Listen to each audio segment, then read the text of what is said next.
اعوذ باللہ من الشیطان الرجیم بسم اللہ الرحمن الرحیم۔ اہل بیت اطہار عموماً بہت زیادہ خیرات کیا کرتے تھے۔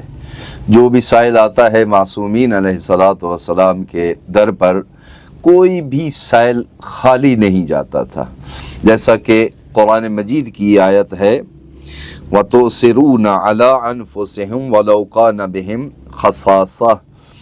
سورہ حشر کی آیت نمبر 9 ہے یہ۔ اگرچہ اپنے اوپر تنگی ہی کیوں نہ ہو، دوسروں کو اپنے نفس پر ترجیح دیتے تھے۔ یہ آیت قرآن مجید کی اہل بیت اطہار کی شان میں نازل ہوئی ہے۔ حتیٰ کہ یہاں تک بھی اگر اپنے حالات وہ جس قسم کے بھی ہوں، جو بھی سائل آیا ہے وہ خالی نہیں گیا، اس کے لیے چاہے کوئی چیز بیچنی ہی کیوں نہ پڑے۔ مولا امیر المومنین علیہ الصلوۃ والسلام کو پیسے ضرورت تھے، چند درہم دینار ضرورت تھے۔ ایک یہودی کے پاس گئے، قرض کا مطالبہ کیا۔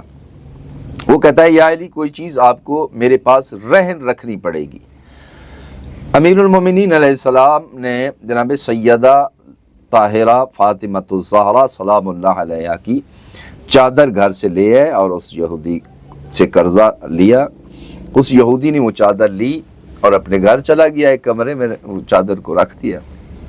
رات کا عالم ہے، اب سویا ہوا ہے، یہ نیند میں ہے۔ اس کی بیوی اٹھی تو اس نے کیا دیکھا کہ اس کمرے سے ایک نور نکل رہا ہے، کہ جو نور پورے اس کے گھر کے صحن کو محیط کیا ہوا ہے۔ اس کی بیوی بڑی حیران ہوئی، دوڑتے ہوئے گئی، اپنے شوہر کو جگایا۔ اس کا شوہر جو یہودی تھا وہ اٹھا اور اس کمرے میں گیا تو اس نے دیکھا کہ اس گھر کے اسی کونے میں جہاں چادر سیدہ رکھی ہوئی تھی، وہیں سے وہ نور نکل رہا ہے۔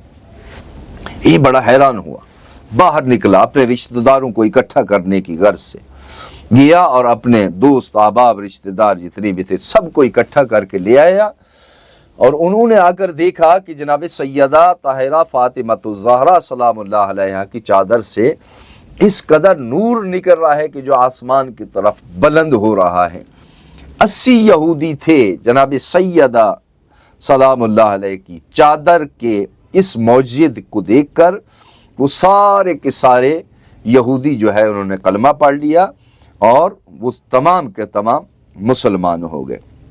تو اہل بیت اطہار کا یہ عمل یہ لوگوں پر اثر انداز ہوتا تھا کہ اگر اپنے پاس کچھ بھی نہیں ہے تب بھی لوگوں کو وہ عطا کرتے تھے۔